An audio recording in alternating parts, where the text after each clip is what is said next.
अध्याय 126 व्यक्तिगत रूप से जैनयान को मार्शल आर्ट संप्रदाय से अमर साधना संप्रदाय तक। हे भगवान, क्या मैंने सही देखा? संप्रदाय के गुरु सीधे आकाश से उतरे। ये किस प्रकार की हल्कापन तकनीक है? वह दिव्य बाज सचमुच मौजूद है। वह तो पहाड़ की तलहटी में स्थित पत्थर की मूर्ति से भी बड़ा है। अगर वह बाज की पीठ से इतनी ऊंचाई से भी कूद जाए तो उस झटके के प्रभाव को कम करने के लिए किस स्तर की महारत की आवश्यकता होगी? संप्रदाय के गुरु से यही उम्मीद थी। उनकी फुर्तीली तकनीक ने तो सबको पीछे छोड़ दिया है। नीचे से आ रही विस्मयबोधक आवाजों के बीच शेन यू ने ली किंग को तलवार की मूठ पर खड़े देखा। उनके चेहरे पर शांति थी, फिर भी उनका दिल उथल पुथल से भरा हुआ था। वह भी चौंक गया और उसे समझ नहीं आ रहा था कि ली किंग ने ये कैसे किया।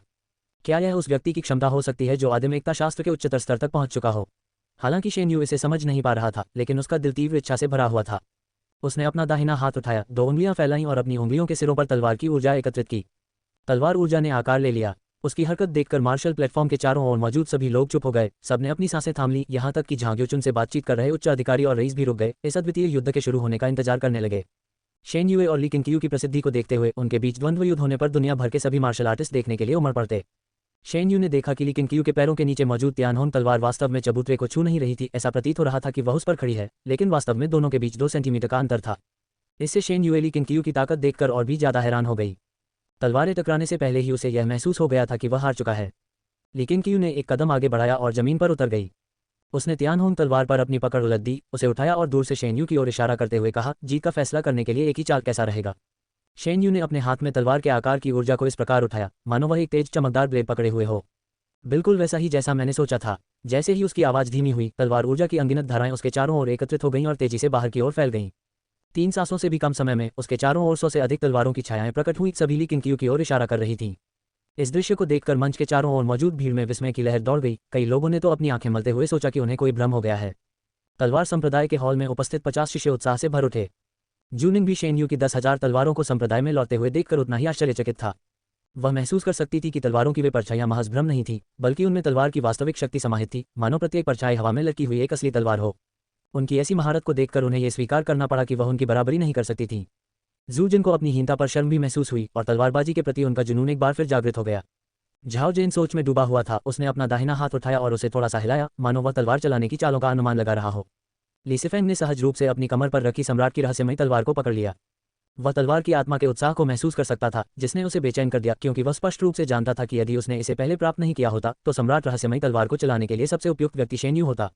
शेन यूए की 10,000 तलवारों को संप्रदाय में लौटते देख ली किंग आश्चर्यचकित रह गया और उसने प्रशंसा करते हुए कहा, तलवार के देवता से यही उम्मीद थी। तलवार के नियमों के बारे में आपकी समझ वास्तव में स्वर्ग में सर्वश्रेष्ठ है। तुम्हें हराना ही स्वर्ग में नंबर 1 बनना है। शेन यूए ने गंभीरता से बात की। उसकी तलवार की शक्ति पूरी तरह से फूट पड़ी, जिससे एक भयंकर आंधी उत्पन्न हुई जिसने आसपास के शिष्यों को सहज रूप से पीछे हटने पर मजबूर कर दिया और एक उमड़ती हुई मानव लहर का निर्माण हुआ। आना, लेकिन किंग का लहजा ठंडा और दृढ़ हो गया। उसकी निगाहों ने शेन यू के दिल को कपकपा दिया, मानो उसकी तलवारबाजी की तकनीक पूरी तरह से भेद दी गई हो। बिना कुछ और कहे शेन यू ने अपनी तलवार घुमाई। सैकड़ों तलवारों की छायाएं हवा और गरज की आवाज के साथ फूट पड़ीं और सभी ली किंग की ओर बढ़ गईं। संयुक्त गति इतनी भयावह थी कि आगे की पंक्तियों में बैठे शिष्यों को भी घुटन महसूस होने लगी। ली क्विंग चले गए। उन्होंने बस उसका अचानक गायब होना देखा और अगले ही पल तलवार की रोशनी की एक लकीर ने शेन यू की तलवारों की विशाल छाया को चकनाचूर कर दिया। शेन यू के सफेद बाल हवा से उड़ने लगे, उसकी आंखें अनायास ही झपकीं। जब उसने अपनी आंखें दोबारा खोली तो उसकी पुतलियों के भीतर एक आकृति प्रकट हुई। त्यानहोन तलवार की नोक उसकी आंखों के सामने उसकी नाक से 3 सेंटीमीटर से अधिक दूरी पर नहीं थी। मौन, सभी ने अपनी आंखें चौड़ी कर लीं और उन दोनों को टकटकी लगाकर देखने लगे। शेन यूए के सामने खड़े शिष्यों और संरक्षकों ने देखा कि उसके पीछे पहाड़ के भीतर जंगल हिंसक रूप से हिल रहा था, ठीक उसी दिशा में जिस ओर ली किंग ने अपनी तलवार का निशाना साधा था, कम से कम 200 झांग दूर। जूनिंग ने गौर से देखा तो उसे ली किंग के पीछे बने चबूतरे पर बिजली के निशान दिखाई दिए। बिजली के निशानों के नीचे उसके पैरों के निशान थे। स्वर्गीय थंडर सटेप। वह मन ही मन सदमे में थी। क्या हेवनली थंडर सटेप का इस्तेमाल इतने प्रभावी ढंग से किया जा सकता है? वह भी इस तकनीक को जानती थी, लेकिन इसमें महारत हासिल करने के बाद उसने अपना शोध जारी नहीं रखा था। अपने गुरु की तुलना में उसका शोध बिल्कुल अलग था। लेकिन किंग ने शेन यूए पर अपनी निगाहें गड़ा दी और कहा, स्वर्ग के नीचे मौजूद सभी मार्शल आर्ट में से गति के आगे कोई भी टिक नहीं सकता। शेन यू की पुतलियां फैल गईं और उनके चेहरे के भाव में सूक्ष्म परिवर्तन आया। लेकिन किंग के शब्द सभी दर्शकों के कानों तक स्पष्ट रूप से पहुंचे, यहाँ तक कि दूर जंगल में बैठे शिष्यों ने भी उन्हें सुना। किसी को भी इसमें कुछ अजीब नहीं लगा। हर कोई ली किंग की शक्ति से चकित था। उसने एक ही तलवार से तलवार देवता की तलवारबाजी तकनीक को ध्वस्त कर दिया। इतनी दूरी से वास्तविक युद्ध में तलवार के देवता शायद अब तक मारे जा चुके होते। गति के अलावा किसी और चीज से अछूता। शेन यू ने मानो अचानक ज्ञान प्राप्त कर लिया हो, मानो वह स्वयं से कुछ बुदबुदाया हो। एक समय उसकी तलवार भी तेज थी, लेकिन जब कोई उसकी गति को पार नहीं कर सका तो उसने धीरे धीरे इस पर ध्यान देना बंद कर दिया और तलवारबाजी की गहरी कलाओं का अभ्यास करने लगा। अब वह तलवार के मूल तत्व को भूल चुका था और ऊर्जा को परिष्कृत करने की ओर झुक गया था। क्या ऐसे व्यक्ति को अब भी तलवार का देवता कहा जा सकता है? ली क्विनक्यू ने अपनी तलवार म्यान में रख ली। तियानहोन तलवार वापस उसकी कमर पर बंधी म्यान में चली गई। उन्होंने नीचे मौजूद अनगिनत शिष्यों की ओर रुख किया। जहां भी उनकी नजर पड़ी, लोगों के दिलों में हलचल मच गई। क्लियर स्काई का युद्ध प्रणाली अन्य संप्रदायों से भिन्न है। मैंने इस प्रश्न पर लंबे समय तक विचार किया और अपना उत्तर पा लिया। मुझे आशा है कि आप में से प्रत्येक को अपना उत्तर मिल जाएगा। लेकिन क्यू धीरे धीरे बोल रहे थे, जोर से नहीं, फिर भी उनका हर शब्द हर शिष्य के कान तक स्पष्ट रूप से पहुंच रहा था। आज दुनिया में अराजकता फैली हुई है, बुराई बेरोक-टोक फैल रही है। आप में से कई लोग पूछते हैं, यदि बुराई अच्छाई पर विजय प्राप्त नहीं कर सकती तो अच्छाई बुराई पर कब विजय प्राप्त करेगी। जैसे ही उन्होंने ये कहा, सभी शिष्यों की सांसें तेज हो गईं, यहाँ तक कि संरक्षकों को भी एहसास हो गया कि ली क्विनक्यू कुछ महत्वपूर्ण घोषणा करने वाले हैं। क्या क्लियर स्काई सेक्ट एक बार फिर पहाड़ से नीचे उतरने वाला था? झांग युचुन, झुयान और झांग यू ने भौहें चढ़ाईं, लेकिन इस नाजुक क्षण में वे ली क्विनक्यू को रोकने की हिम्मत नहीं कर सकते थे और न ही रोक सकते थे। ली क्विनक्यू ने आगे कहा, हम पर एक बड़ी विपत्ति आ पड़ी है। हम सबका कर्तव्य है कि हम इसका प्रतिरोध करें। क्लियर स्काई संप्रदाय भी इसका अपवाद नहीं है। भले ही सम्राट अपनी राक्षसी कलाओं में निपुणता हासिल कर लें और अनगिनत राक्षसी सैनिकों का नेतृत्व करें, हमें डरने की जरूरत नहीं है। लेकिन आप सब अभी बहुत छोटे हैं। मैं आपको खतरे में पड़ते हुए नहीं देख सकता। भविष्य तुम्हारा है। एक दिन इस दुनिया का भार तुम्हारे कंधों पर होगा। फिलहाल ये भार मेरे कंधों पर है। मैं स्वयं जेन्यांग जाऊंगा, दानव सम्राट का वध करूंगा और राक्षसी सैनिकों का नाश करूंगा। तुम संप्रदाय की साधना और उसे मजबूत करते रहो, आने वाली विपत्ति के लिए तैयारी करो। जैसे ही उसकी आवाज़ धीमी हुई, तियानहोन तलवार एक बार फिर म्यान से बाहर निकल आई। तलवार की रोशनी से हर चेहरा जगमगा उठा। सबकी निगाहों के सामने तलवार ली क्विनक्यू के चारों ओर तेजी से घूमने लगी। उसके पैरों के नीचे तलवार की ऊर्जा उत्पन्न हुई, जिससे वह धीरे धीरे जमीन से ऊपर उठने लगा। ली क्विनक्यू को ऊपर जाते देख क्लियर स्काई सेक्ट के बुजुर्गों को होश आ गया। बड़े भाई, आपको ऐसा नहीं करना चाहिए। मालिक, संप्रदाय के गुरुजी, आप क्या कर रहे हैं? क्लियर स्काई संप्रदाय को एकजुट होकर आगे बढ़ना और पीछे हटना चाहिए। कृपया पुनर्विचार करें, संप्रदाय प्रमुख। एक के बाद एक बुजुर्ग लोग मंच पर कूद पड़े। उनकी आवाजें बहुत ही चिंतित थीं। शेन्यू के चेहरे पर जटिल भाव झलक रहे थे। उन्हें एहसास हुआ कि ली क्विनक्यू की असली ताकत केवल उनकी युद्ध कला में ही नहीं, बल्कि उनके दिल में भी निहित थी। अब प्लेटफॉर्म से पूरे एक झांग ऊपर ली क्विनक्यू के चेहरे पर कोई भाव नहीं था। यद्यपि मेरी यात्रा संसार में शांति न लाए तो भी स्वर्ग का पुत्र मरेगा। ज्यादा से ज्यादा 3 दिन और मैं लौट आऊंगा। इतना कहते ही ली क्विनक्यू ने अपना सिर तेजी से ऊपर उठाया। उसके बगल में मौजूद तियानहोन तलवार ऊपर की ओर उठी और उसकी तलवार की ऊर्जा उसे आकाश में ले गई। पल भर में वह सबकी नजरों से ओझल हो गया। इसके बाद क्लियर स्काई सेक्ट के शिष्यों और संरक्षकों ने विशाल काले दिव्य ईगल को आसमान में ऊंचाई पर चक्कर लगाते हुए देखा। फिर वह दूर क्षितिज की ओर अपने पंख फड़फड़ाते हुए स्वर्ग और पृथ्वी के किनारे पर गायब हो गया। बूम! मार्शल प्लेटफॉर्म के चारों ओर जोरदार कोलाहल मच गया। कुछ लोग उत्साहित थे, अन्य चिंतित या परेशान थे। लेकिन क्योंकि ये शब्द, परंतु स्वर्ग का पुत्र मरेगा, सभी के दिलों में गहराई से गूंज उठे। ये किस प्रकार का आत्मविश्वास था? झांग यू ने आकाश की ओर देखते हुए सच्ची प्रशंसा के साथ कहा, सचमुच एक तलवार अमर। लेकिन क्यू की दिलेरी नहीं, बल्कि उनकी युद्ध कला की अपार क्षमता ने भी लोगों के दिलों को झकझोर दिया था। यहाँ तक कि सच्चे पारंगत शिष्य भी उनके द्वारा इस्तेमाल की गई तकनीकों को समझ नहीं पाए थे। क्या संप्रदाय प्रमुख 3 दिनों के भीतर सम्राट की हत्या करने और वापस लौटने के लिए जेन्यांग शाही शहर की यात्रा करेगा? यहाँ तक कि कुलीन परिवार भी स्तब्ध रह गए। किसी को भी उस पर संदेह नहीं था, बल्कि वे प्रत्याशा और उत्साह से भरे हुए थे। लेकिन क्यू का प्रस्थान, जो इतना अलौकिक और बेरोक-टोक था, ने उनकी आस्था को पूरी तरह से प्रेरित किया। बहन, क्या मैं सपना देख रही हूँ?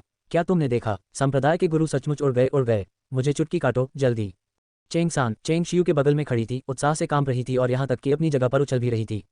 चेंग शियू स्तब्ध सी लग रही थी, कोई जवाब नहीं दे रही थी। उसकी निगाहें दूर आकाश पर टिकी हुई थीं। कई शिष्यों ने भी उनकी समाधि जैसी अवस्था का अनुभव किया। इस समय अधिकाधिक शिष्य संप्रदाय में पीढ़ी दर पीढ़ी चली आ रही एक बात पर विश्वास करने लगे। क्लियर स्काई सेक्ट को जो विरासत में मिला था, वह मार्शल आर्ट नहीं था, बल्कि अमरता की तकनीकें थीं।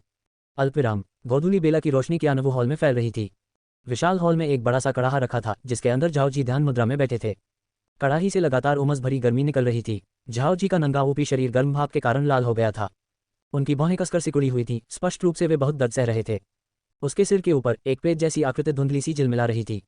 शुवान गोंग एक सफेद वस्त्रधारी दाववादी के साथ कड़ाही के सामने खड़े थे, जिसने काले रंग का लबादा ओढ़ा हुआ था। दाववादी जियांग, दिव्य गुरु। उसके बाल सफेद थे और उसका चेहरा 50 या 60 वर्ष के व्यक्ति जैसा था।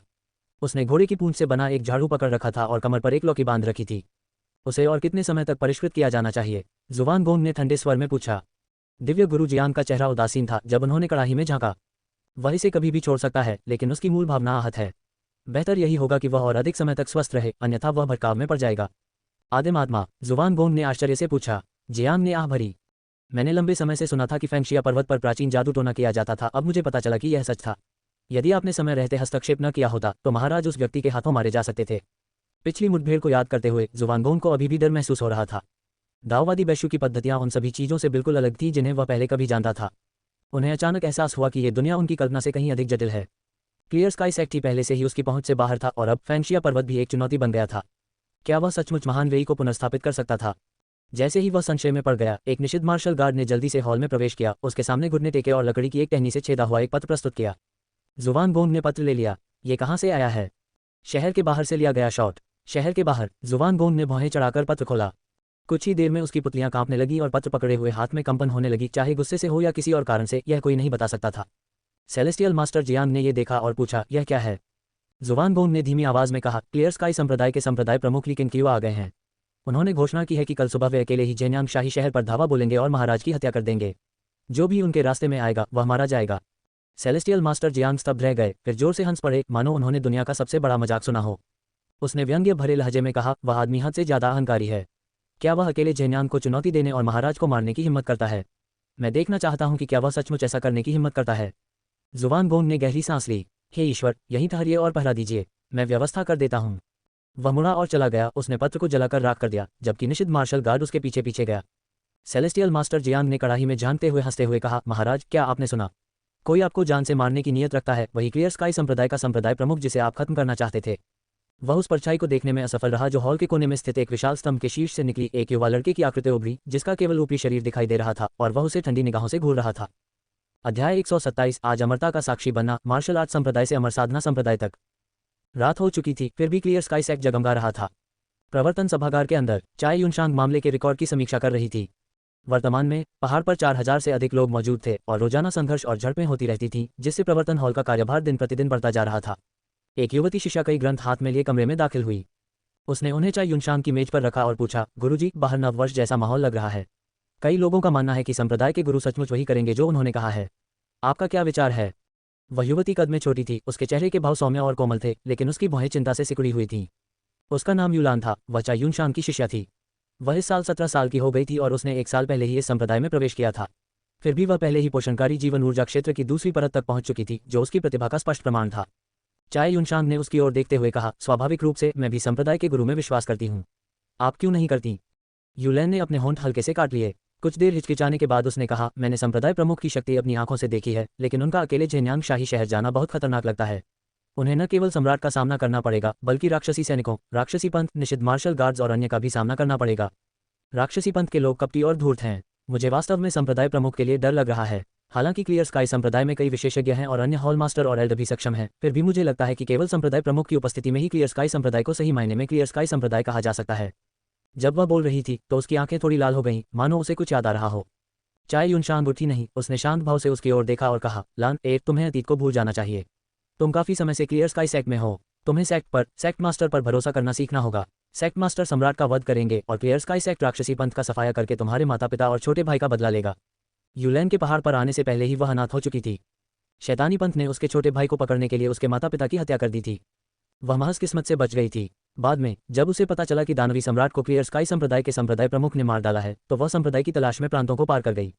इस दौरान उसने कई कठिनाइयों का सामना किया और यहाँ तक कि कई लोगों की जान भी ली। इस अनुभव के कारण वह अपने साथियों की तुलना में कहीं अधिक परिपक्व थी और हर कार्य को सावधानीपूर्वक करती थी। युलैन के अनुभवों से मिलते जुलते अनुभव वाले कई शिष्य थे। कुछ ने भ्रष्ट अधिकारियों के हाथों अपने परिजनों को खो दिया था, कुछ को संप्रदायों और कुलीन परिवारों द्वारा सताया जा रहा था और कुछ बचपन से ही भिखारी थे। क्लियर स्काई सेक्ट में शामिल होने के बाद इन शिष्यों ने अपनी घृणा को अपने साथ ले लिया और खुद को पूरी तरह से साधना के लिए समर्पित कर दिया। उन्होंने लंबे समय से दुनिया में अपना विश्वास खो दिया था, लेकिन क्यों कितना भी शक्तिशाली क्यों न हो, उन्हें अब भी डर था कि उनके पास जो कुछ भी है वह एक सपने की तरह चकनाचूर हो सकता है। युलैन ने अपने गुरु की निगाहों में देखा, लेकिन आगे कुछ बोलने में हिचकिचाई।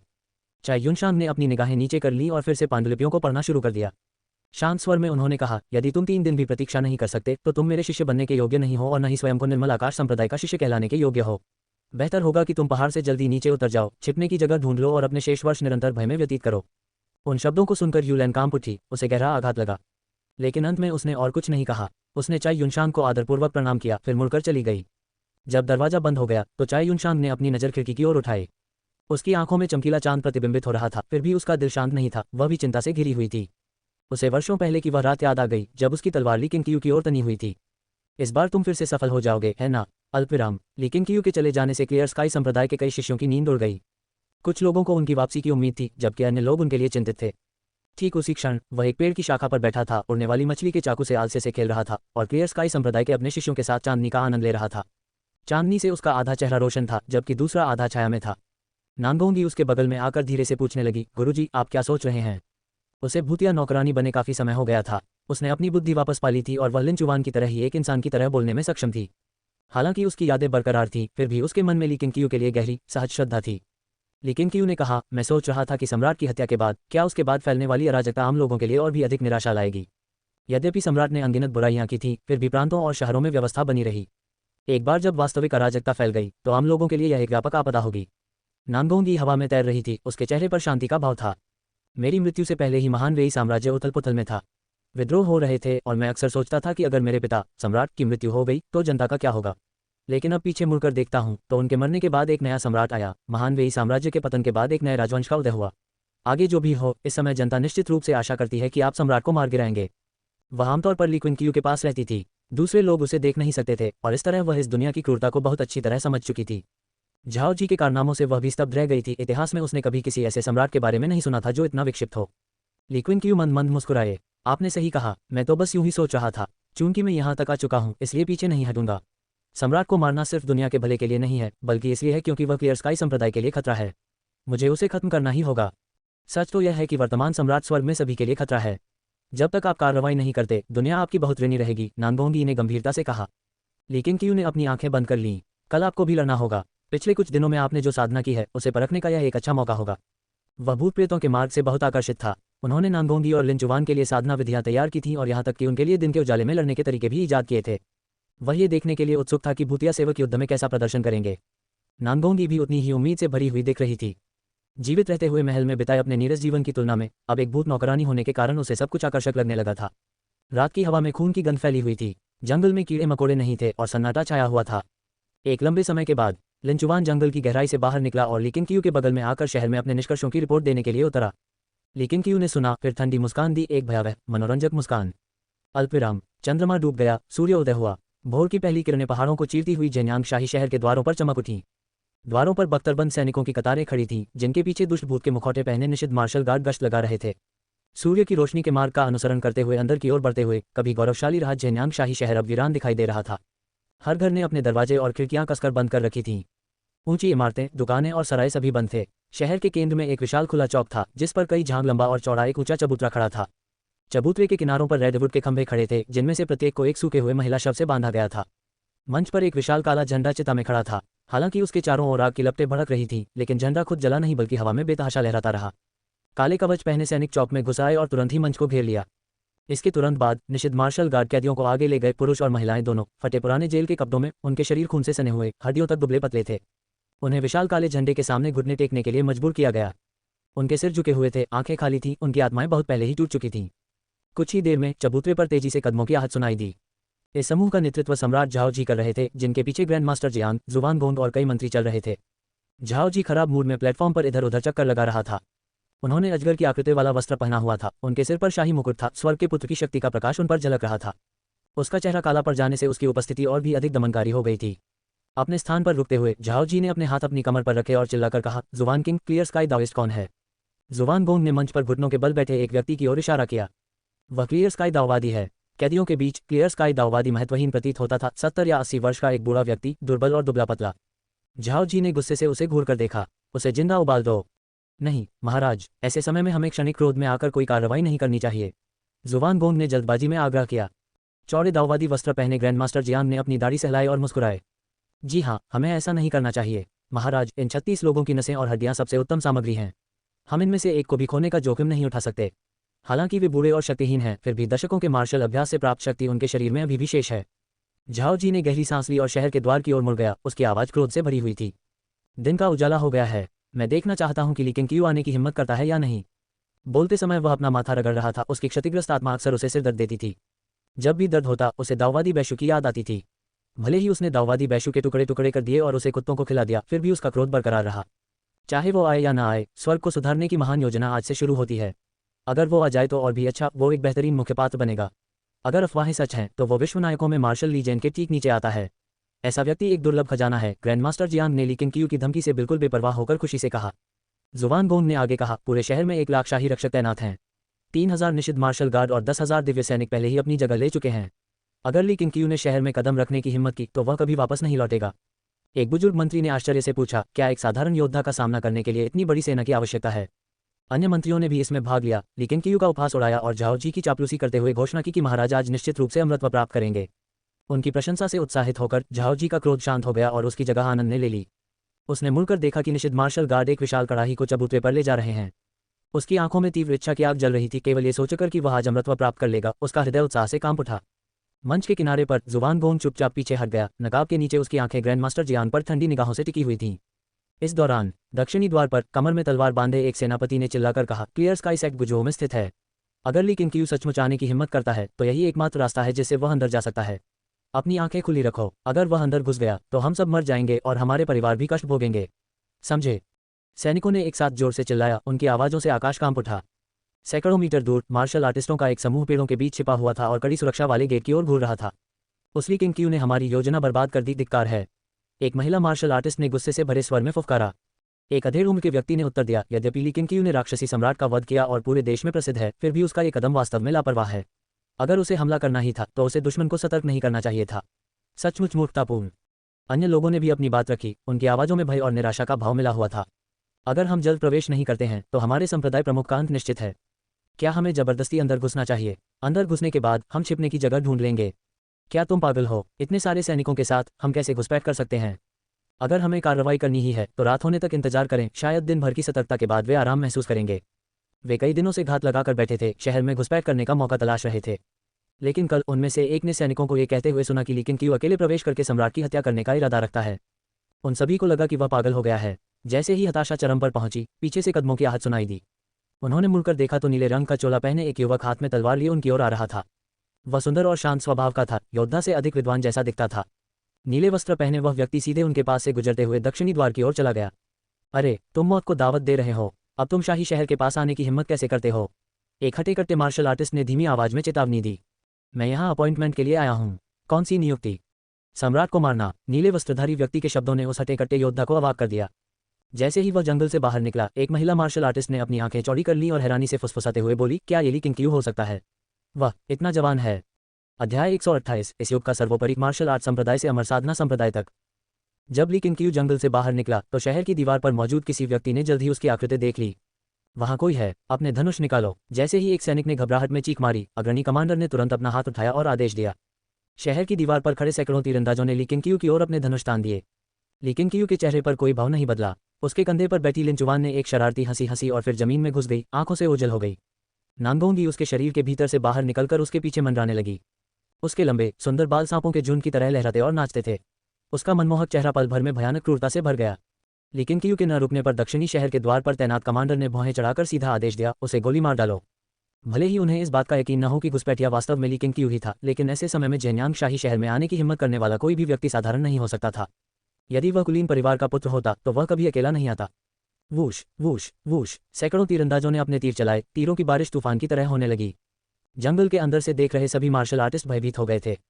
उनमें से किसी को भी शहर की दीवार के ऊपर बैठे जनरल से इतनी निर्णायक कार्रवाई की उम्मीद नहीं थी। जो लोग पहले जबरदस्ती अंदर घुसने की वकालत कर रहे थे, वे पसीने से तरबतर हो गए। लेकिन केंगक्यू के चेहरे पर शांति का भाव बना रहा। जैसे ही तीरों की बारिश होने लगी, उसकी आकृति तेजी से झिलमिलाने लगी। वह रास्ते भर तीरों से बचते हुए तेजी से द्वार की ओर बढ़ रहा था।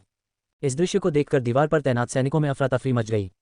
निषिद्ध मार्शल गार्ड एक के बाद एक नीचे कूदे और हल्के कदमों से चलते हुए ली केंगक्यू की ओर बढ़े। चारों ओर से हमला कर रहे पहरेदारों का सामना करते हुए ली केंगक्यू ने बचने की कोशिश नहीं की। अपने दाहिने हाथ के एक इशारे से उसकी आस्तीन से तलवार की ऊर्जा की लकीरें निकलीं, जो तलवार की छाया में बदल गईं और बिजली की तरह निषिद्ध मार्शल गार्डों के शरीर को भेद गईं। प्रत्येक को दीवार पर कीलों से ठोक दिया गया था, जिससे दीवार कांप उठी और खून पत्थरों पर छिटक कर फैल गया। जंगल में मौजूद मार्शल आर्टिस्ट आंखें फाड़कर घूर रहे थे, मानो उन्होंने भूत देख लिए हों। दीवार पर तैनात सैनिक भी उतने ही भयभीत थे। वे इस बात से भलीभांति परिचित थे कि निषिद्ध मार्शल गार्ड कितने शक्तिशाली थे। ये कहना कि कोई उनमें से 100 से लड़ सकता है, उनकी ताकत को कम आंकना भी हो सकता है, फिर भी उनमें से कई इस आदमी के एक भी वार का सामना नहीं कर सके। लेकिन केंगक्यू द्वार तक पहुंची और उसने एक भयानक आभा उत्पन्न की, जिसने दूर से ही शहर के द्वार को चकनाचूर कर दिया। उसके पीछे खड़े दर्जनों सैनिकों को हवा में उछाल दिया। उनकी चीखें गूंज उठीं। आवाज बहुत तीव्र थी। दूर चौक में जुवानगोंग, निषिद्ध मार्शल गार्ड और राक्षसी सैनिक सभी मुड़कर देखने लगे। सम्राट झाओ जी, जो ग्रैंड मास्टर जियान के साथ अमरता के अमृत के बारे में बातचीत कर रहे थे, उन्होंने भी वह शोर सुना। वह अचानक मुड़ा, उसकी भौहें तन गईं और गुस्से से उसका चेहरा लाल हो गया। तो क्या ली केंगक्यू सचमुच आने की हिम्मत करता है? मैं देखूंगा कि क्या उसके पास दाववादी बैशु का कौशल है। झाओ जी ने ठंडे लहजे में व्यंग्य किया। उसकी आवाज में जानलेवा इरादा साफ झलक रहा था। मंच पर मौजूद मंत्रियों ने घबराहट भरी नजरों का आदान प्रदान किया। वे दूर से आती आवाजों को नहीं सुन पा रहे थे और उन्हें यह नहीं पता था कि दक्षिणी द्वार पर क्या हो रहा है। अचानक वाह, दक्षिणी द्वार की दिशा से एक तेज और दूरगामी ध्वनि वाला बिगुल बजा, जिसने पूरे जेन्यांग शाही शहर को तनाव और भय में डुबो दिया।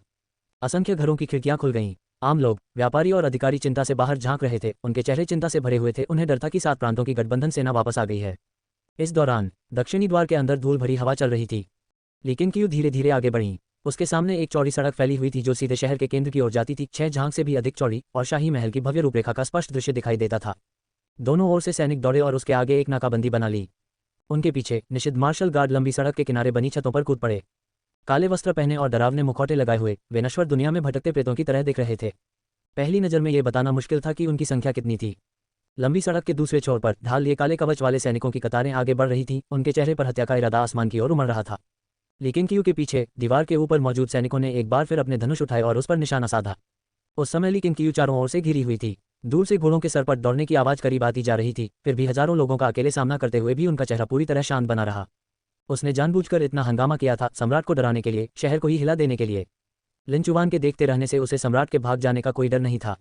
वह खुलेआम हमला करता था और जो भी उसके रास्ते में आता था उन सभी का हौसला और दिल तोड़ देता था। वह इस शहर के कुलीन वर्ग की आशा की हर आखिरी किरण को कुचल देगा। वह झाओ जी को घोर निराशा में मरने के लिए मजबूर कर देगा। 20 से 30 वर्षों तक झाओ जी और उसके राक्षसी पंथ ने दुनिया को तबाह कर दिया था, जिससे अनगिनत घर नष्ट हो गए थे। यहाँ तक कि ली किंग क्यू को उसके माता पिता द्वारा त्याग दिए जाने में भी भाग्य का एक धागा झाओ जी से जुड़ा हुआ था। उसे आसानी से मार देना पर्याप्त नहीं होगा, न तो ली किंग क्यू के लिए और न ही दुनिया के लोगों के लिए। ली किंग क्यू ने अपनी कमर पर बंधी तियानहोंग तलवार को पकड़ा और धीरे धीरे उसे बाहर निकाला। तलवार बेहद चमक रही थी। एक बार म्यान से बाहर निकालने के बाद उसने इसे अपनी बगल में नीचे कर लिया। इसका सिरा एक घुमावदार चंद्रमा की तरह नीचे की ओर इशारा कर रहा था। इसकी टहलती हुई रोशनी हवा में लटकी हुई थी। एक निषिद्ध मार्शल गार्ड छत पर कदम रखते ही उसके पैरों के नीचे की टाइलें चकनाचूर हो गईं। बिजली की तरह तेज गति से वह किनारे की ओर दौड़ा और हवा में उछलकर ली किंग क्यू पर वार करने के लिए अपनी तलवार निकाली। जैसे ही वह उठा, बाकी लोग भी उठ खड़े हुए। नीचे मौजूद सैनिकों ने कतारें बनाना शुरू कर दिया। ली किंग क्यू भी आगे बढ़ी और एक तेज हवा के झोंके की तरह गायब हो गईं। वह सेना की टुकड़ी में घुस गया, जिससे सैकड़ों सैनिक इधर उधर उड़ने लगे। जब वह दोबारा प्रकट हुआ तो अनगिनत निषिद्ध मार्शल गार्ड हर दिशा से उसकी ओर ऐसे टूट पड़े जैसे मछलियां नदी पार कर रही हों, मानो उसे डुबोने के इरादे से।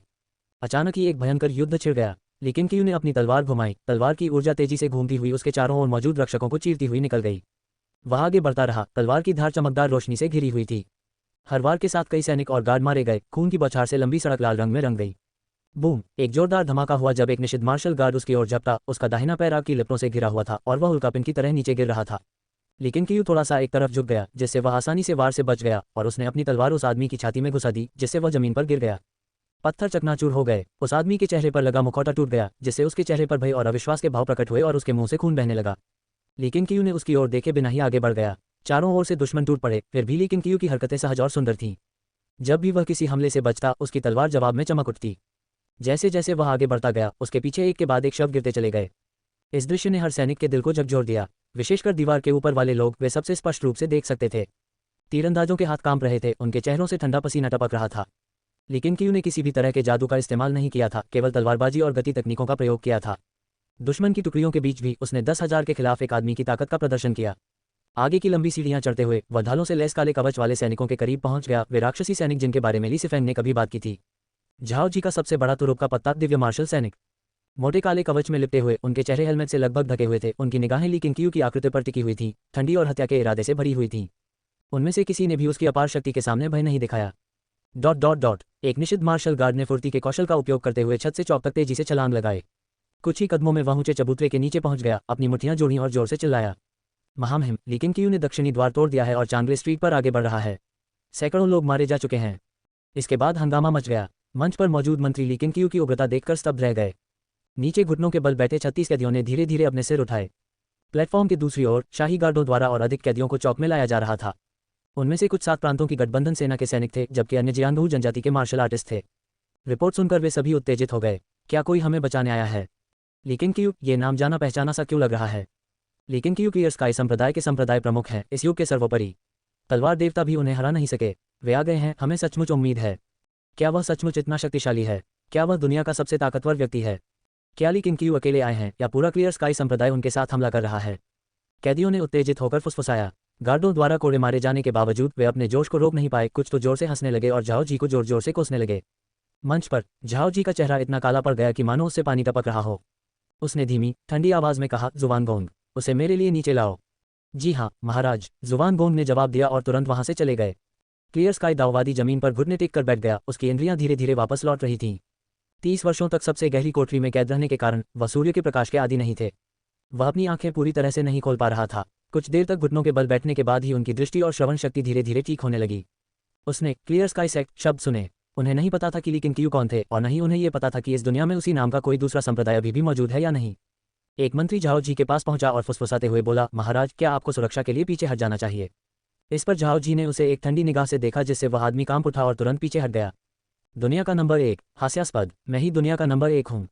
झाओ जी क्रोध से दहाड़ते हुए ग्रैंड मास्टर जियांग की ओर मुड़ा। हे स्वर्ग के स्वामी, मुझे और अधिक आंतरिक कोर चाहिए। ग्रैंड मास्टर जियांग ने भौहें चढ़ाईं, धीरे से आह भरी और कहा, ठीक है। उसने अपनी आस्तीन से सफ़ेद जैड की एक शीशी निकाली और उसे झाओ जी की ओर फेंक दिया। फिर उसने भयंकर लपटों में जल रहे विशाल काले झंडे की ओर रुख किया। उसकी निगाहें जटिल और भावहीन थीं।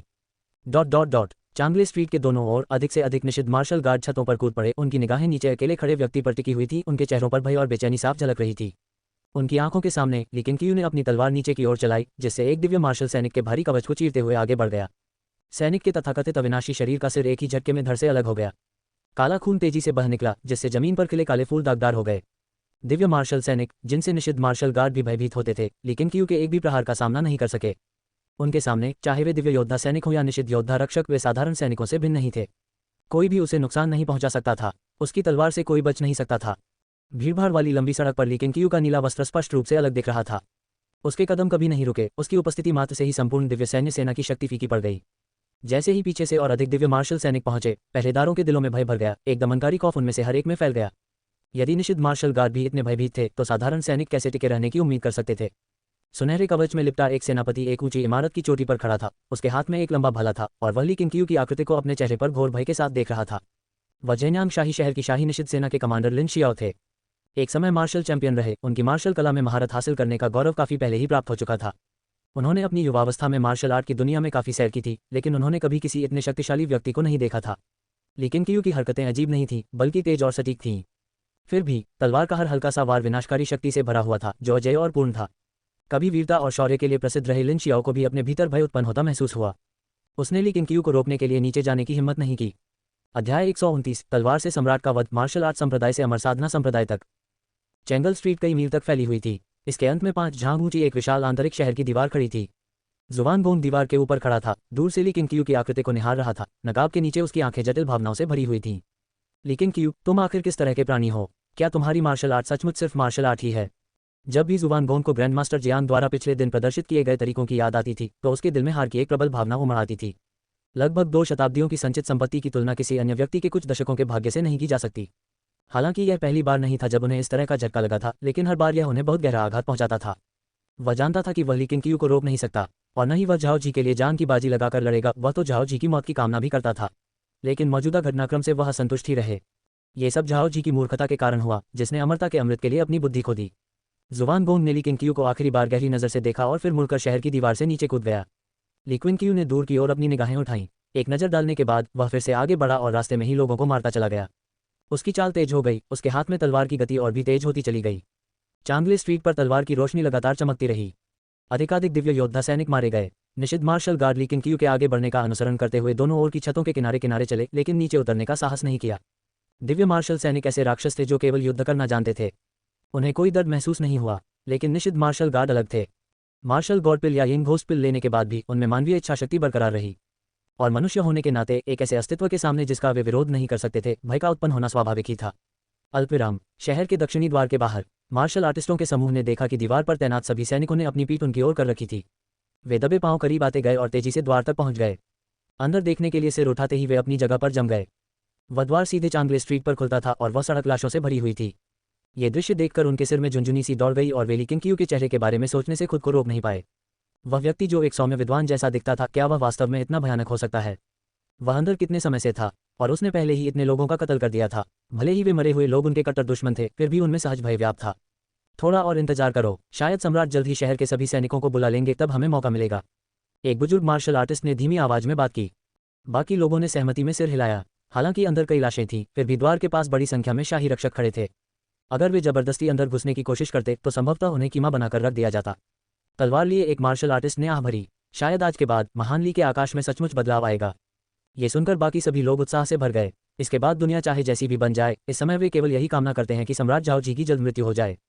अल्पविराम। शाही शहर के केंद्रीय चौक पर कभी शोर मचाने वाले कैदी अब ऊंचे चबूतरे को भय से घूर रहे थे। पूरा स्थान मौत की तरह शांत था।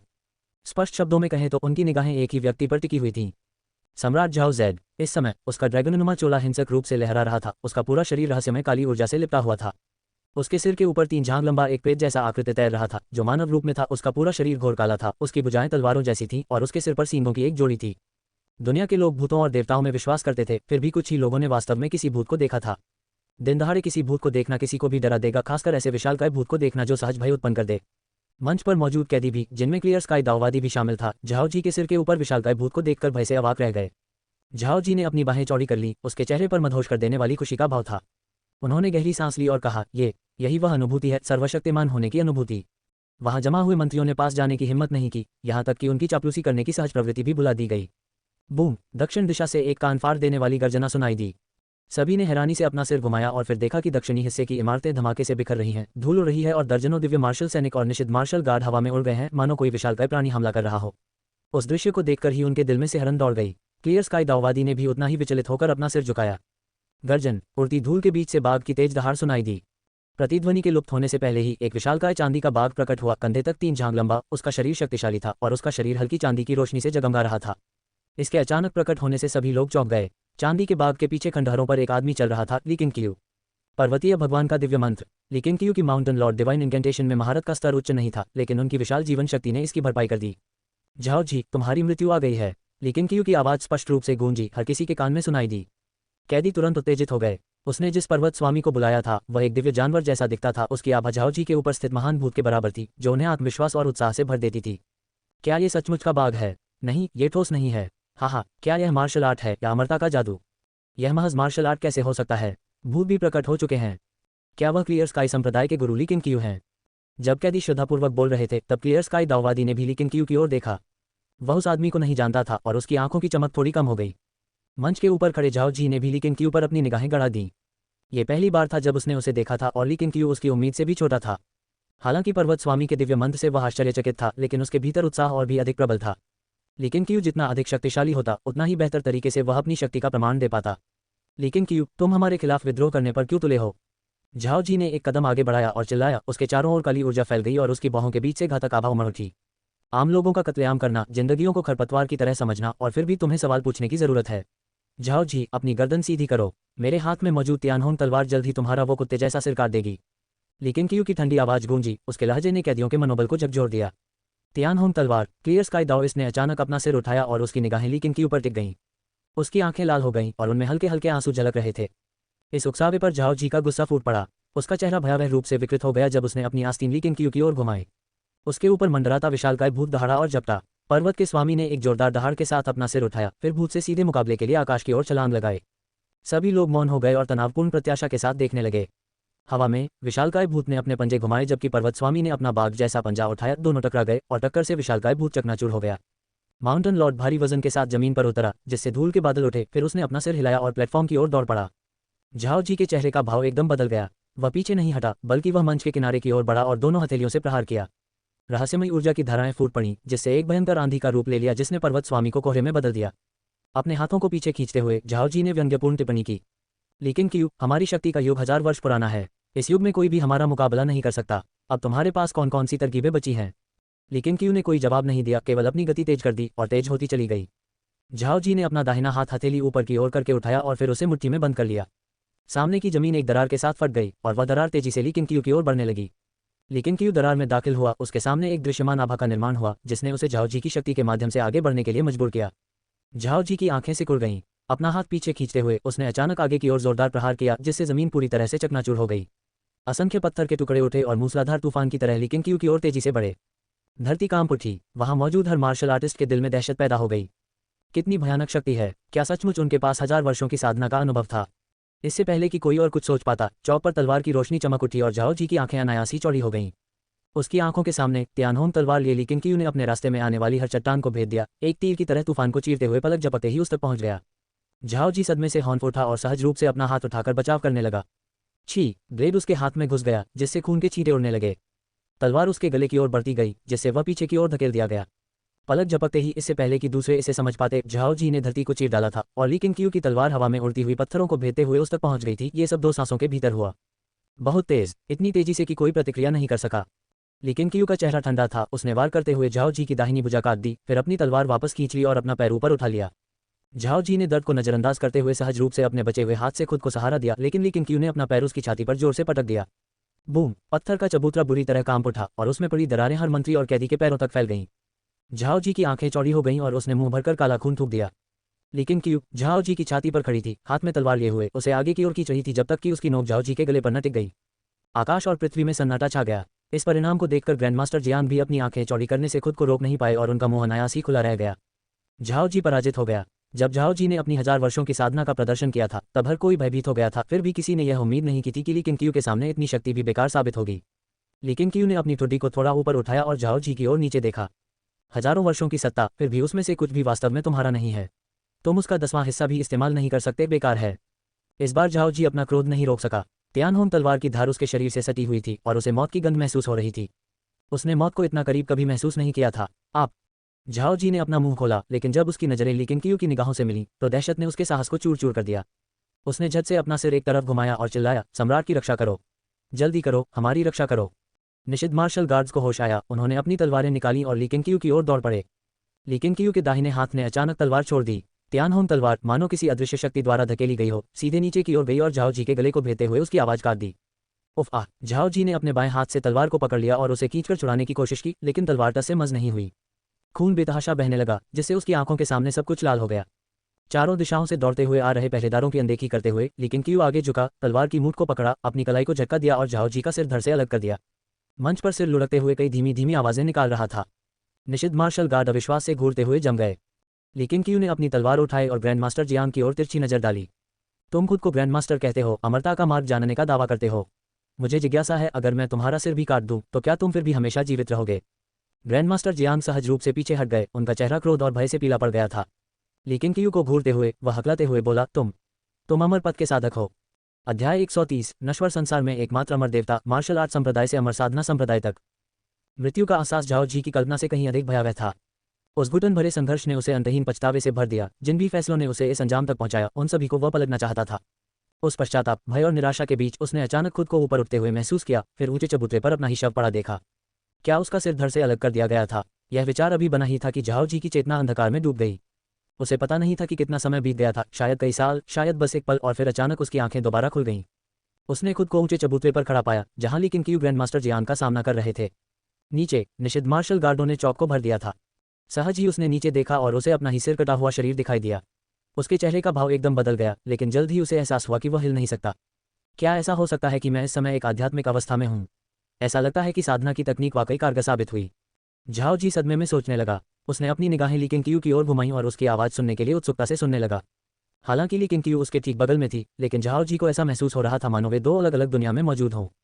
शायद यिन और यांग के विभाजन का यही अर्थ था। उसने अपना ध्यान केंद्रित किया और ली किंगक्यू को टकटकी लगाकर देखता रहा, जब तक कि आखिरकार उसे उसकी आवाज़ सुनाई नहीं दी। क्या आपके पास कोई और तरीका बचा है? उन्हें अभी दिखाओ, ली किंगक्यू ने कहा। ली किंगक्यू द्वारा ग्रैंडमास्टर जियांग पर किए गए ताने को सुनकर झाओ जी ने धीरे से बड़बड़ाते हुए कहा, अहंकारी मूर्ख, मैं उस दिन का इंतजार करूंगा जब तुम पछतावे से मरोगे। नीचे आकर मेरे साथ शामिल हो जाओ। ग्रैंडमास्टर मुझे पुनर्जीवित कर सकते हैं, लेकिन तुम्हारा क्या होगा? ग्रैंडमास्टर जियांग मुस्कुराए। उन्हें ली किंगक्यू के इतने अभिमानी होने की उम्मीद नहीं थी। चूंकि तुम मेरा जादू देखना चाहते हो तो ध्यान से देखो। मैं तुम्हें दिखाऊंगा कि मेरी साधना कलाएं तुम्हारी कलाओं से कहीं श्रेष्ठ हैं। वह काले झंडे के पास पीछे हट गया, अपना दाहिना हाथ उठाया और खंभे को पकड़ लिया। नीचे की जलती हुई लपटें उसके वस्त्रों को चाट रही थीं, फिर भी वह जरा भी नहीं हिचका, मानो उसे बिल्कुल भी गर्मी महसूस न हो रही हो। सभी की निगाहें ग्रैंडमास्टर जियांग की ओर मुड़ गईं, वही जिसने सम्राट को मोहित कर लिया था और राज्य में अराजकता फैला दी थी, और उनके दिल भय से भर गए। मास्टर ली, इसे जल्दी मार डालो, इसे मौका मत दो, कैदियों में से एक चिल्लाया। लेकिन ली किंगक्यू अविचलित रहे। ग्रैंडमास्टर जियांग ने एक हाथ में झंडा पकड़ रखा था और दूसरे हाथ से मंत्रों की मुद्रा बनाते हुए तेजी से मंत्रोच्चार कर रहे थे। पल भर में काला झंडा हिंसक रूप से कांपने लगा। उसके भीतर से प्रचंड रहस्यमयी ऊर्जा का प्रज्वलन हुआ और वह उसके चारों ओर घूमने लगी। उस धुंध से अनगिनत आत्माएं निकली। पुरुष, महिलाएं, युवा और वृद्ध, सभी के चेहरे भय से विकृत और भयावह थे। रोंगटे खड़े कर देने वाली चीखों की एक गूंज हवा में हल्की सी सुनाई दी, जिससे मंत्री दहशत में मंच से भागने लगे। झाओ जी के होंठ ठंडेपन से सिकुड़ गए जब उसने ली किंगक्यू की पीठ को घूर कर देखा। मृत्यु का भय मिट गया था और उसका असली स्वभाव फिर से सामने आ गया था। उसने अभिमानी ली किंगक्यू को घोर तिरस्कार की दृष्टि से देखा। वह आदमी मूर्ख था। वह ली किंगक्यू के चेहरे पर खेद और भय के भाव देखने के लिए बेसब्री से इंतजार कर रहा था। पोहा। उसके पीछे से एक धीमी रहस्यमयी हंसी की आवाज आई। चौंक कर झाओ जी ने पीछे मुड़कर देखा तो वहां सफेद वस्त्र पहने बिखरे बालों वाली एक महिला खड़ी थी, जिसकी निगाहें उस पर टिकी थीं और उसके होठों पर एक अजीब सी मुस्कान थी। उस मुस्कान से झाओ जी को लालच का आभास हुआ, इतना भयानक लालच कि उसके सिर में झंझनाहट होने लगी। तुम कौन हो? झाओ जी ने ठंडे स्वर में पूछा। नानगोंगी ने पूछा, तुम तो मर चुके हो, क्या तुम अपने लोगों से कुछ कहना चाहते हो? झाओ जी ने सूंघा। क्या कहा? वे तुच्छ हम लोग तो सिर्फ मेरी इच्छा से जीते हैं। मैंने अमरता की कामना की, फिर भी उन्होंने मुझे शाप दिया। जब मैं दोबारा जीवित होऊंगा तो उन्हें इसकी कीमत चुकानी पड़ेगी। नानगोंगी ने अपना सिर हिलाया। उसे दोबारा देखते हुए उसकी गर्दन ऊपर की ओर खींचने लगी। उसका सिर आकाश की ओर उठा और धीरे धीरे बड़ा होता गया। उसके चेहरे की कोमल सुंदरता विकृत होकर किसी राक्षसी सर्प जैसी आकृति में बदल गई। झाओ जी ने अपना सिर पीछे की ओर झुका लिया। वह हिलने में असमर्थ था, उसके चेहरे पर दहशत फैल गई थी। तुम क्या करने की कोशिश कर रहे हो? उसने हकलाते हुए पूछा। ऊपर से नानगोंगी ने नीचे उसकी ओर देखते हुए कहा, ये कोई साधारण लोग नहीं हैं। तुम्हारे सामने इस दुनिया के लोग मेरे पिता के लिए सबसे प्रिय थे। इसके साथ ही वह झपटी और एक ही झटके में झाओ जी की आत्मा को निगल गई। उसे चीखने का भी समय नहीं मिला, लेकिन क्यों उनकी ओर पीट करके खड़ा था। उसके होठों पर हल्की सी मुस्कान थी और उसकी निगाहें ग्रैंड मास्टर जियांग से हट नहीं रही थीं। ग्रैंड मास्टर जियांग के चारों ओर व्याप्त रहस्यमय आभा और भी घनी होती गई, जिससे एक अशुभ धुंध का रूप धारण हो गया जो ऊपर की ओर घूमती हुई उठी। सभी लोग दहशत भरी निगाहों से देख रहे थे, उन्हें समझ नहीं आ रहा था कि वह क्या करने वाला है। फिर एक निषिद्ध मार्शल गार्ड ने अचानक अपना सीना पकड़ लिया। इससे पहले कि वह कुछ बोल पाता, उसके आसपास मौजूद अन्य लोगों ने भी, जिनमें दिव्य मार्शल सैनिक भी शामिल थे, ऐसा ही किया। धड़ाम, एक अन्य गार्ड घुटनों के बल गिर पड़ा, बुरी तरह कांप रहा था, मानो असहनीय पीड़ा सह रहा हो। इस दृश्य ने कैदियों, मंत्रियों और सैनिकों सभी में अफरा तफरी मचा दी। किसी को समझ नहीं आ रहा था कि क्या हो रहा है, और अनदेखे खतरे ने उनके आतंक को और भी बढ़ा दिया। कुछ कैदियों ने गार्डों को धक्का देकर भागने का मौका लपक लिया। पल भर में ही पूरा चौक अफरा तफरी में डूब गया। ग्रैंड मास्टर जियांग ने अराजकता को नजरअंदाज कर दिया। लेकिन क्यू पर अपनी निगाहें टिकाते हुए वह जोर से हंस पड़ा। लेकिन क्यू, तुम्हारा अहंकार तुम्हें जल्द ही भारी कीमत चुकाने को मजबूर करेगा। मेरा आत्मा शोधन ध्वज पूर्ण हो चुका है, निराशा का सामना करने के लिए तैयार हो जाओ। तुम्हारे मरने के बाद इस शहर में हर कोई तुम्हारा अनुसरण करेगा। तब ये दुनिया अभूतपूर्व उथल पुथल के युग में डूब जाएगी। मैं 9 प्रांतों और 14 क्षेत्रों में यात्रा करूंगा और स्वर्ग के नीचे की हर आत्मा को अपने आत्मशोधन ध्वज में समाहित करूंगा। मैं ही एकमात्र सच्चा साधक बनूंगा, इस नश्वर जगत में इकलौता साधक। मैं अमृतत्व प्राप्त करूंगा। मैं नश्वर संसार में एकमात्र अमर देवता बनूंगा। उसके बाद से राजकुमार और कुलीन लोग मेरे सामने झुकेंगे और सभी आम लोग मेरे नाम की पूजा करेंगे। जो मेरा अनुसरण करेंगे वे समृद्ध होंगे, जो मेरा विरोध करेंगे वे नष्ट हो जाएंगे। उसकी आवाज़ तेज और उन्मादपूर्ण होती गई। अंततः वह पागलों जैसी हंसी में फूट पड़ा। उनकी महत्वाकांक्षा सबके सामने स्पष्ट रूप से प्रकट हो गई। मंत्रियों और पहरेदारों द्वारा जकड़े गए कैदियों ने क्रोध में आकर उसे कोसना शुरू कर दिया। लेकिन क्यू वहीं खड़ी रही, शांत और अविचलित। एक एक करके निषिद्ध मार्शल गार्ड और दिव्य मार्शल सैनिक गिर पड़े। उनकी आत्माएं उनके शरीरों से अलग होकर झंडे के चारों ओर फैली धुंध में समा गईं। जैसा कि लेकिन क्यू को संदेह था, अपने पूरे युद्ध पथ पर चलते हुए उसने उन रक्षकों और सैनिकों के बारे में कुछ अजीब महसूस किया था, उनके भीतर मौजूद विलक्षण आत्मा के निशान। उसे पहले ही अंदाजा हो गया था कि इसका संबंध मार्शल गॉड पिल, यिंग घोस्ट पिल और एक अन्य रहस्यमय औषधि से है। वे गोलियां ताकत बढ़ाने वाली प्रतीत होती थीं, लेकिन वास्तव में उनका उद्देश्य आत्माओं को इकट्ठा करना था। लेकिन क्यू ने जानबूझकर ग्रैंड मास्टर जियांग की योजना को अंजाम तक पहुंचने दिया, ताकि इसे पूरी तरह से समाप्त किया जा सके और उन लोगों को दंडित किया जा सके जिन्होंने अनगिनत निर्दोषों का नरसंहार किया था, चाहे स्वेच्छा से या अनजाने में। झंडे के चारों ओर फैली रहस्यमयी धुंध में अधिकाधिक आत्माएं खींची चली गईं। आत्मशोधन ध्वज के भीतर से एक भयानक दबाव उत्सर्जित हो रहा था। ये सिर्फ इस चौक से ही नहीं था, पूरे शाही शहर में आत्माएं हवा में उठती थीं, जो जीवित लोगों को भी दिखाई देती थीं। राजधानी के रात्रि आकाश में अनगिनत आत्माएं उड़ती हुई दिखाई दी, जिससे आम लोगों और कुलीनों दोनों में समान रूप से भय फैल गया। ऊंचे चबूतरे के चारों ओर हवा जोर से बह रही थी। कैदियों ने रेंग कर भागने की कोशिश की। दाववादी क्लियर स्काई जमीन पर घुटने टेक कर बैठ गया, उसकी कर्कश आवाज कांप रही थी। आपका लिन शुनफेंग से क्या रिश्ता है? लेकिन क्यू ने थोड़ा सा मुड़कर अपने बगल में बैठे कमजोर से बूढ़े व्यक्ति पर एक नजर डाली। दाववादी क्लियर स्काई ने और अधिक पूछने के लिए अपना मुंह खोला, लेकिन अपराधबोध ने उसके शब्दों को रोक दिया। लेकिन क्यू ने ग्रैंड मास्टर जियांग की ओर पीछे मुड़कर देखा। लेकिन क्यू को अभी भी हिलते हुए न देखकर ग्रैंड मास्टर जियांग बेचैन हो गए, लेकिन आत्मशोधन ध्वज के बारे में पुस्तक में दर्ज शक्ति के विचार ने उनके आत्मविश्वास को फिर से जगा दिया। उसकी मुस्कान लौटाई और जैसे ही प्रेतवादित आभा ने उसे घेर लिया, उसकी पुतलियां लाल हो गईं, जिससे वह पूरी तरह से एक राक्षसी दाववादी जैसा दिखने लगा। ठीक तभी अचानक एक आकृति लेकिन क्यू के पास से गुजरकर ग्रैंड मास्टर जियांग की ओर दौड़ पड़ी। ये दाववादी निर्मल आकाश था, उसके पास अभी भी आंतरिक ऊर्जा थी। थप्पड़, किसी ने उसके कंधे पर हाथ रखकर उसे वहीं रोक दिया।